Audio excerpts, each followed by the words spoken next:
emocionado y afectuosamente a un querido amigo, porque lo es, un amigo querido con el que compartimos mucho tiempo tratando de ayudar a la patria. Yo creo que lo hicimos, en definitiva. Además, un soldado del Ecuador y un buen político. Luis Hernández, un héroe del CENEPA. Luis Hernández, ministro actual de la Defensa, estuvo, y es lo hemos escuchado a Javier Segarra, que ya mismo debe aparecer por aquí en la plataforma. Ayer hablábamos de él con esto. Fue el comandante en el CENEPA de los ecuatorianos. O sea, es un hombre que estaba. Hay dos libros que ha hecho. El uno se llama Por Honor y el otro de CENEPA. A los dos me los regaló y me los autografió Luchito. Y pues luego estuvo en la Constituyente del 2008 en Puerto Viejo, estuvo en el Consejo Transitorio. Es decir, es un tipo que tiene experiencia tanto en la guerra como en la paz. No sabemos en el amor, eso ya es un tema de él, en todo caso.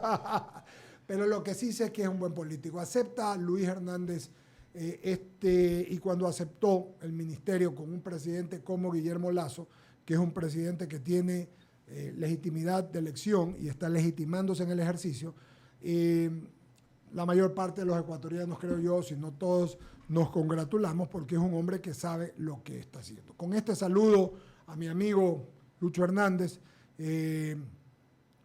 lo dejo con sus primeras palabras para luego ir al diálogo propiamente de tus funciones, mi querido ministro. Buenos días, bienvenido a I99 FM 98.9, has estado aquí varias veces, así que es tu casa, y al programa Diálogo. ¿Cómo estás, Lucho? Mi querido Eduardo, muchas gracias por tus palabras. Es un gusto compartir contigo estos momentos. Mi saludo afectuoso a I99 y a todos los radioescuchas y a los miembros del panel. Claro, el amor por la patria siempre está presente, entonces esa parte que faltaba de concluir, el amor por la patria siempre está presente, como está presente en tu corazón, que lo demostraste cuando estábamos en el transitorio, siempre pensando en el país y entregarle las mejores autoridades posibles para los organismos de control y otros organismos que estábamos encargados de elegir. Sí, te agradezco tus palabras.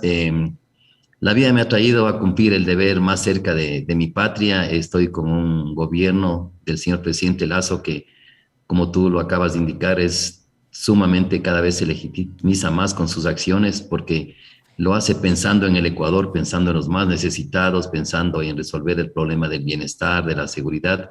Y en esa tarea yo soy un obrero más bajo la dirección del gobierno para que las Fuerzas Armadas no dejen de estar presentes en esa ayuda permanente que necesita el pueblo ecuatoriano en todos los aspectos.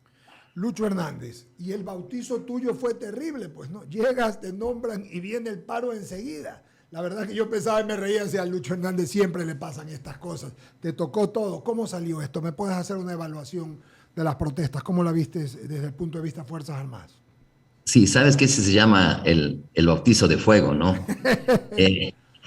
Sabes que te cuento una anécdota. Estaba con el señor presidente y hicieron la posesión y ahí era más o menos tipo 6 de la tarde y me indicaron, estaba ahí mi familia y me indicaron que esa noche iba a haber el decreto de excepción para el tema del control de la delincuencia y el crimen organizado.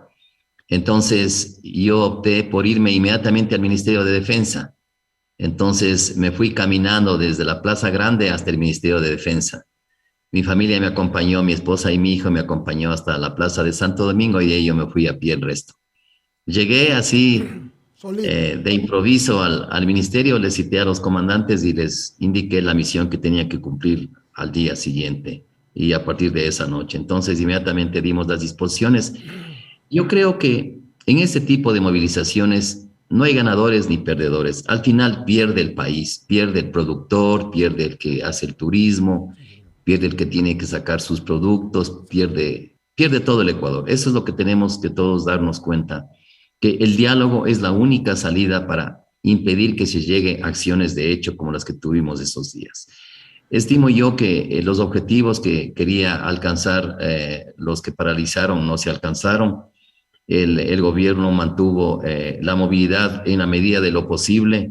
No hubo acciones violentas que haya que lamentar, pero como resultado, como dije anteriormente, es que perdió el país y cada vez que eso sucede, pierde el país. Entonces, Evaluando, yo creo que el gobierno hizo cumplir lo que tiene todo gobierno que hacer, cumplir la ley, porque la ley nos pone a todos bajo el mismo paraguas, poderoso, pobre, clase media, la ley es para todos. Entonces aquí la ley está siempre presente y el Estado tiene que actuar cuando se toma a alguien detenido porque comete algún delito, llámese esto, bloquear una calle, impedir que haya libre tránsito, está violando la ley y el Estado tiene que acudir no solamente con sus fuerzas armadas ni con la policía, sino con el Poder Judicial, que es el que justamente sanciona este tipo de actividades. Entonces yo creo que el Estado actuó conforme lo establece la Constitución, fue como Estado, no solamente como gobierno, sino como Estado,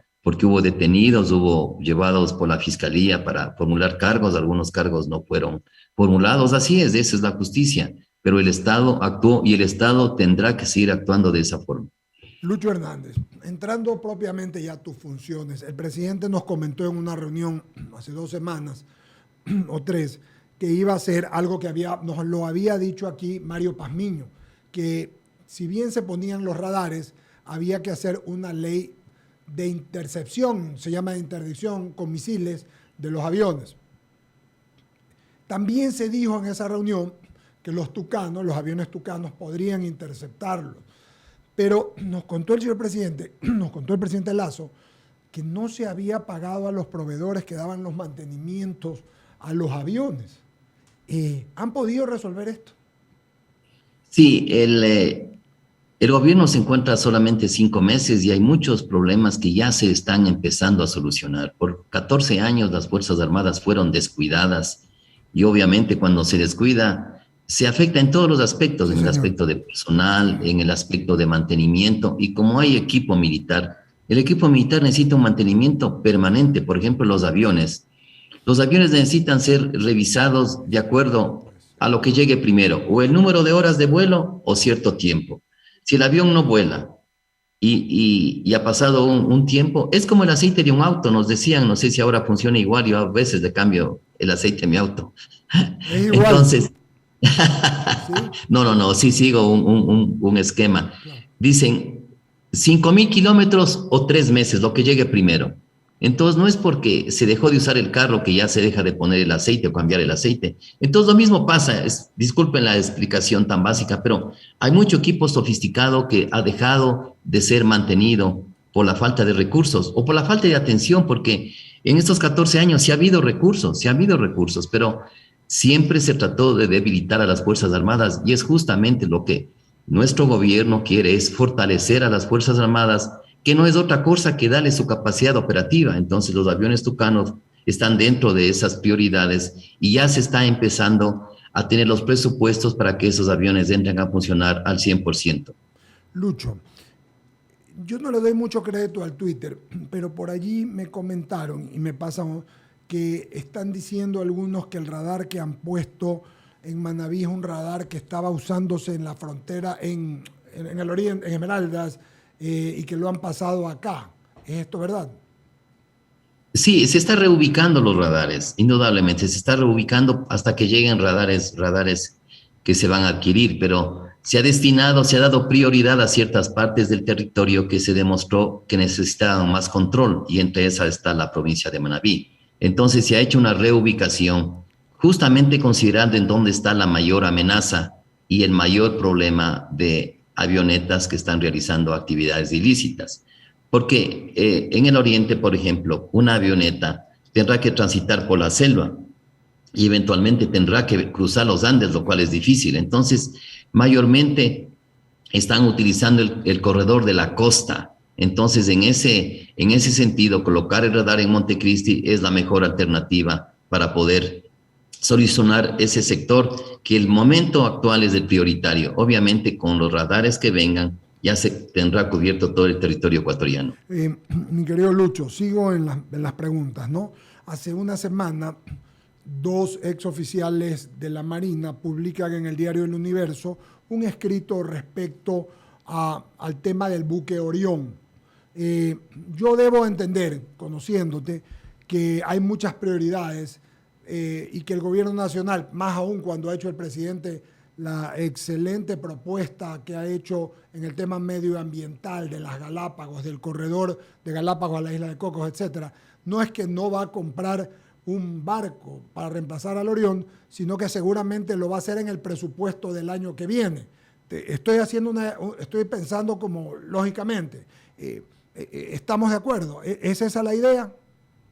Sí, indudablemente que hay prioridades en la compra de lo que se necesita para la protección de la soberanía, el mantenimiento de la integridad territorial y la misión de las Fuerzas Armadas, obviamente. Este momento estamos nosotros apremiados por el narcotráfico, el crimen organizado y los aspectos de seguridad interna, entre eso, por ejemplo, las acciones que realiza la CONAIE, falta de diálogo, etcétera, que necesitan que las Fuerzas Armadas y la policía estén operativas lo máximo que sea posible. Entonces, dentro de esas prioridades que el gobierno tiene, entonces los recursos se asignan más para esta misión que es más eminente, digamos. Esto no quiere decir que el gobierno ha suspendido definitivamente el buscar un reemplazo para el buque Orión. Eso no es así. Es lo que me imagino. Las prioridades han determinado que espere un poquito el tema ese, porque además, es un tema también muy necesario, es un tema que hay que atenderlo, pero dentro de las prioridades de este momento se ha optado para aplazarle un tiempo razonable para que a futuro sea adquirida esa capacidad, que al momento la tenemos, pero no en las condiciones que queríamos o que quisiéramos, pero a futuro se lo va a solucionar. Yo me imaginé y por eso te lo pregunté, era fácil de colegir. Y espero que esto se haga de país a país, como deben de ser estas cosas que no haya intermediarios ni tal, sino que sea así, que sea muy transparente como eres tú y como es el gobierno. Lucho. Así es. Sí, ¿no? Tendremos mucho cuidado en eso, de manera que los recursos del país sean optimizados al 100% y que los indicios o las posibilidades de corrupción sean reducidas a cero. Lucho, tengo muchas preguntas más, pero también ahí están mis compañeros. Vamos a hablar de la premilitar, cosa importante. Tú me decías eso mucho tiempo atrás, siempre me comentabas que debería volver. Hay muchos profesores y rectores de los colegios que están contentos con el tema. Hubo algunas que no. Qué bueno que haya por lo menos capacidad para poder discernir y no una sola voz que diga que no. Pero sobre ello, mis compañeros, viene Alberto Quintana, viene Ramiro Cepeda, Jaime Velázquez y seguimos conversando, por favor. Ministro, qué gusto enorme, ministro. ¿Cómo le va? A ver, si ubicamos las amenazas que tiene el Estado y la sociedad ecuatoriana, yo creo que podríamos ir así, ¿no? Crimen transnacional organizado, delincuencia común, la efervescencia política y de pronto ahora aparece una amenaza, subversión. Y esto refiriéndome a este movimiento guevarista. ¿Estoy ubicando bien esas amenazas para la sociedad ecuatoriana? Sí, muy buenos días. Un gusto tener sus preguntas. En verdad, lo que usted ha mencionado, el orden, es correcto. Esas son amenazas y todas son dentro de las fronteras. Y ahora tenemos otra que se está gestando y al momento tiene un nombre, obviamente se han puesto un nombre, son grupos violentos que tendrán que estar muy cuidadosos de no traspasar los límites que establece la ley, porque como Estado, no como Fuerzas Armadas, no como policía, sino como Estado, tendrá que recurrir a todos sus instrumentos para que estos grupos no vayan a subvertir el orden ni la paz de los ecuatorianos. Entonces yo más bien, si es que ese grupo tiene intenciones de expandirse, yo lo que le puedo decir es que el diálogo es la única manera, la violencia no es la única, no es la forma de llegar a obtener los objetivos. Ya hay experiencias pasadas que no condujeron a nada y que finalmente esos grupos violentos, como por ejemplo el Faro Vive, lo que hizo fue entregar las armas y hacer lo que hay que hacer, reunirse con el gobierno, conversar y llevar los temas al diálogo, a la discusión y eventualmente a los cambios que se necesita, pero dentro de lo que establece la democracia. Y la democracia también tiene sus instrumentos para que estos grupos que quieren subvertirla, que quieren alterarla, sean llevados a la justicia. Ya usted lo mencionó, Alfaro Vive, y eso me lleva pues a recordar la época, 1985, y recuerdo también una frase de quien era secretario general de la Administración pública en aquella época, ¿no?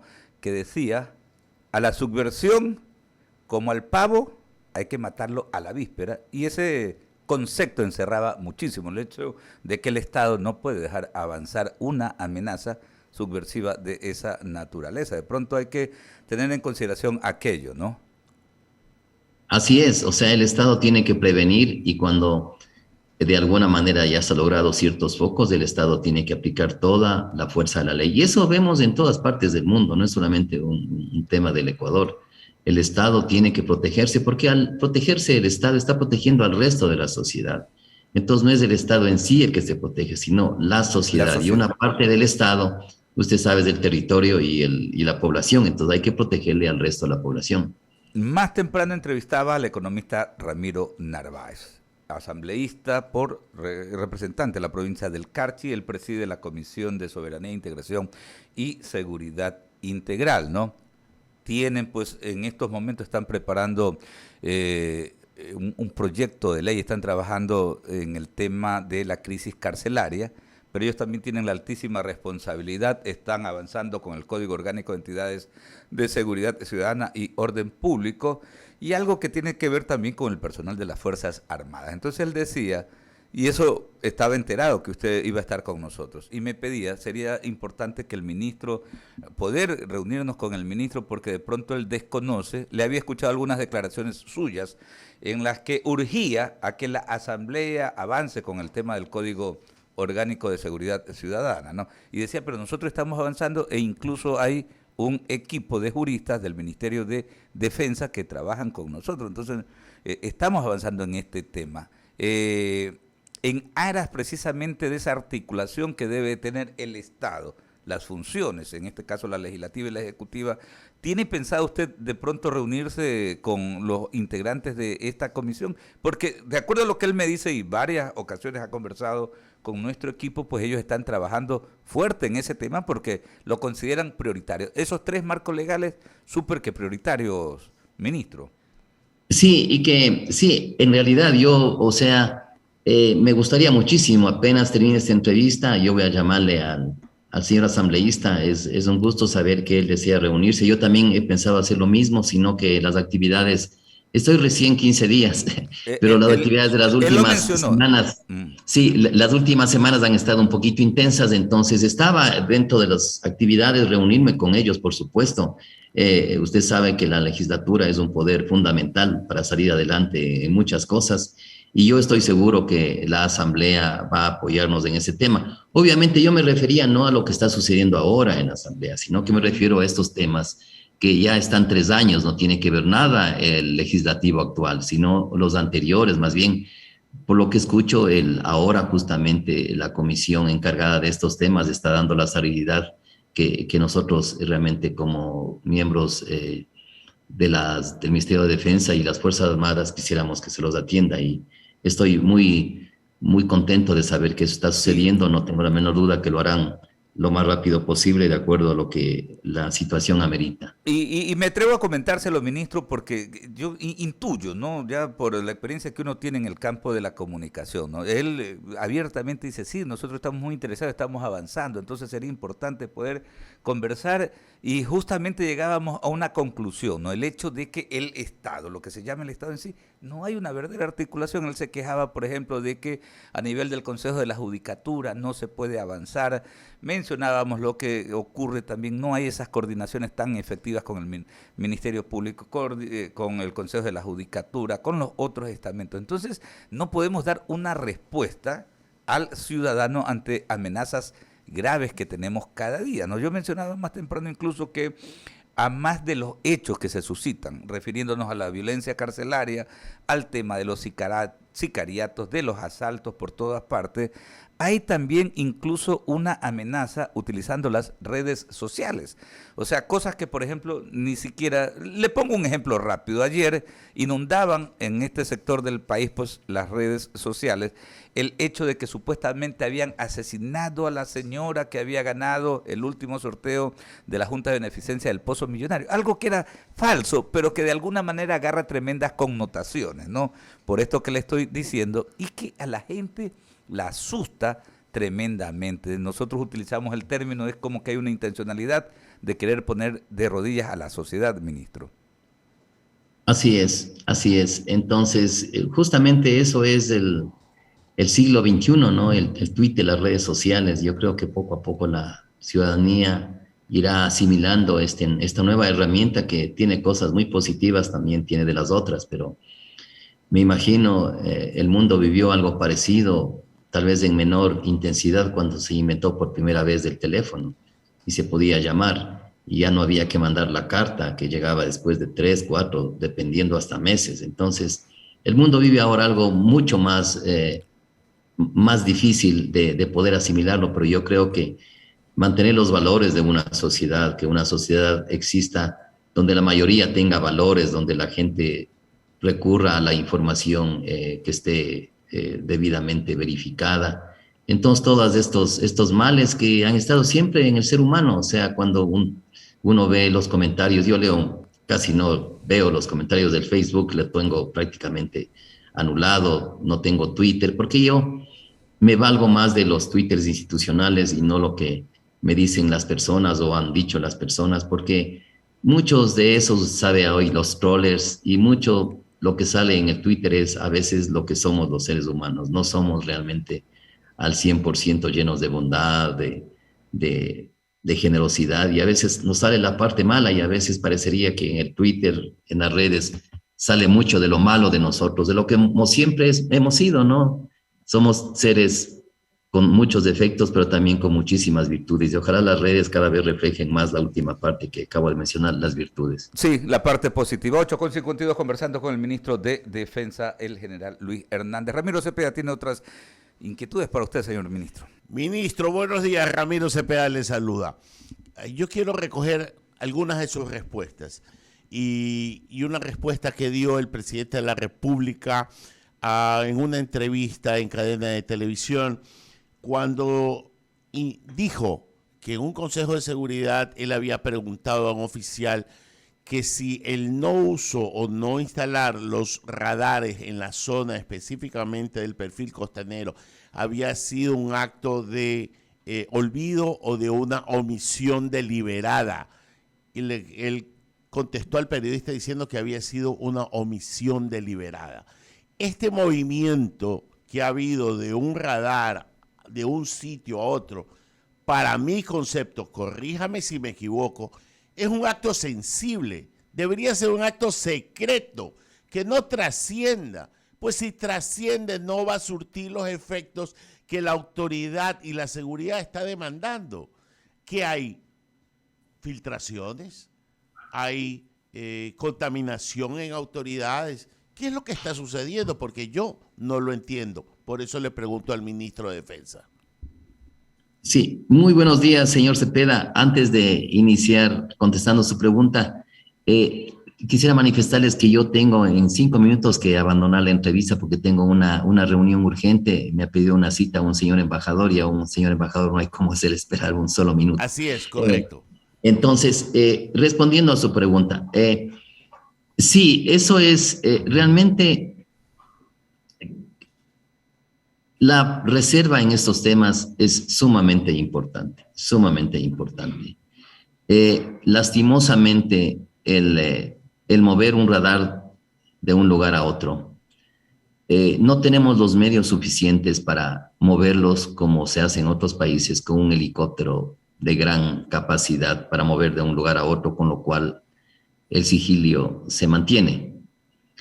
Entonces, los radares tienen que muchas veces transportarse por tierra, pero también es un tema que ya se había trascendido en la prensa. Entonces, usted ve que las construcciones que se hizo para colocar un radar en Montecristi estaban ya conocidas por todo el mundo, había que hacer accesos, etcétera. Entonces, tema de este tipo es difícil mantenerlo. Lo ideal es lo que usted dice, por supuesto, y a futuro todas son lecciones que se van aprendiendo. Tendrá que mantenerse la mayor reserva posible y evitar cualquier filtración que ayude a la amenaza, en este caso, y en homenaje a su no es otra cosa, el narcotráfico. Y en homenaje a su tiempo, ministro, una última pregunta de mi parte. A mí me resulta complicado pensar. Yo soy de los que creo que las Fuerzas Armadas no deberían intervenir dentro de la sociedad per se, pero que sí debería existir inteligencia que neutralice a todos estos actos vandálicos que van atentando contra la misma esencia de la sociedad y la misma seguridad interna. Pues aquella presencia militar en calles, plazas y ciudades, si bien es cierto es disuasiva para la delincuencia, entre comillas, también atemoriza a quienes no somos delincuentes, pues ver nuestras calles rodeadas de militares y de policía a unos les puede dar seguridad, para otros les puede dar miedo. Estamos trabajando en algún tipo de inteligencia que no espero que me la explique, solo quiero saber si estamos trabajando en una inteligencia que resulte y que nos dé una respuesta a todo esto que estamos viviendo, porque nada de lo que sucede no tiene relación con lo otro. Es una cadena impresionante de malos hechos que están atentando no solo contra la sociedad, sino contra la misma estructura del Estado. Sí, una de las acciones que usted lo dice muy bien, la inteligencia es una acción preventiva. Una de los resultados que se tiene con estos patrullajes, que obviamente quisiéramos que no se produzcan, pero para algunos sí significa disuasión ante el crimen, la delincuencia. Indudablemente, parte de estas acciones que se hacen es para conseguir inteligencia, para más tarde estar en mejores condiciones y tal vez ya no tener una excesiva demostración de fuerza, sino más bien ya ser más puntual hacia los sitios donde se encuentran los delincuentes del crimen organizado, justamente basándonos en esa inteligencia que cada vez tenemos más y más que potencial. Yo les agradezco muchísimo, estoy a la orden cuando deseen. Un saludo afectuoso a todos ustedes, un abrazo a mi querido amigo Eduardo y les deseo todo lo mejor en este mes y los que vengan. Un muy buen día para todos ustedes. Muchas gracias. Con mucho gusto, ministro, y para terminar la entrevista como la empezó: amor de patria comprende cuanto el hombre debe amar, sus dioses, sus leyes, su hogar y el honor que los defiende. Qué belleza. Mire, lindas palabras. Alfabeto para un niño. Alfabeto para un niño. Mi querido Lucho, te mandamos un abrazo a la distancia, seguiremos conversando y cualquier momento te visitamos y conversamos largamente. Fuerte, gracias. Muchas saludos en casa, mi querido Eduardo, un abrazo. Cariños, igual manera, hermano. Ahí estuvo.